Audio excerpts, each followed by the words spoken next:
I'm Marianne Binetti, and I love fall flowering perennials. And that's because it's the end of summer, and you're thinking your garden is going downhill, but no, not if you grow asters, like this purple plant. And asters is a native wildflower, so it's easy to grow even in some, very dry, poor soils. Or sedum autumn joy. There's several different varieties of sedum autumn joy, and it's a sedum, so it also grows in soil that can get dried out in the summertime. Now I'm going to show you a little bit later in another video some cool things to do with sedum autumn joy once you harvest it. But it's important to note that you do not need to cut back either your asters or your sedum autumn joy in the fall. You can let them sit out all winter. The advantage of that, not only is it great for us lazy gardeners, but the asters have little seeds that the birds like. The sedum autumn joy is great for the pollinators, and as it dies down and turns black, it also has seeds that feed the wildlife. But there is a plant in my fall garden that I'm going to show you that you will be cutting back, and that is the dahlias. Now, this is a great new dahlia. It's called HS Date, and this beautiful dahlia, I think it looks like candy corn. The colors are like the Halloween candy corn, and then look at the leaves. They are a dark chocolate color. So a beautiful dahlia, but here's the best part. It only grows about 3 feet tall. So you do not have to stake this dahlia. And in my garden, it's in a raised bed, it has good drainage.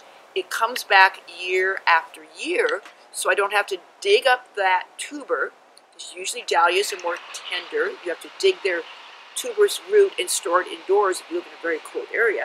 But I leave this one right in place.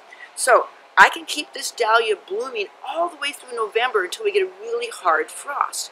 But that's because I cut back the blooms that have already gone past their prime.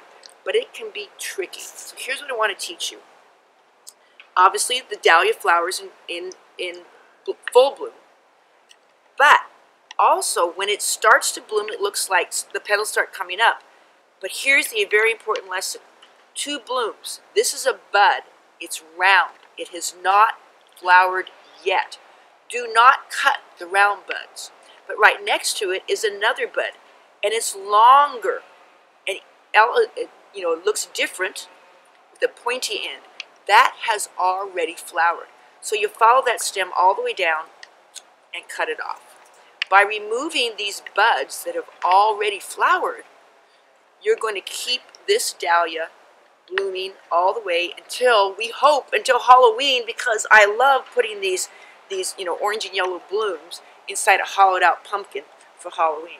So I just go through, after you get the hang of it, it's very easy to see, oh, yep, that one's already bloomed, it's pointed. Round, don't cut. Pointed, do cut. And by going around and removing all the pointed blooms, you're going to keep this dahlia, this glorious fall flower, in bloom until hard frost. Then, once the hard frost knocks back all this, and the leaves turn all black and ugly, then you cut it to the ground.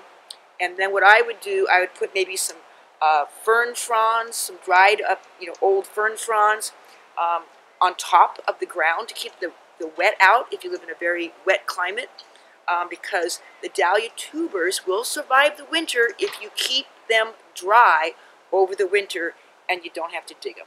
So another way to keep your garden blooming. This has been Marianne Binetti with Easy Answers for Great Gardens.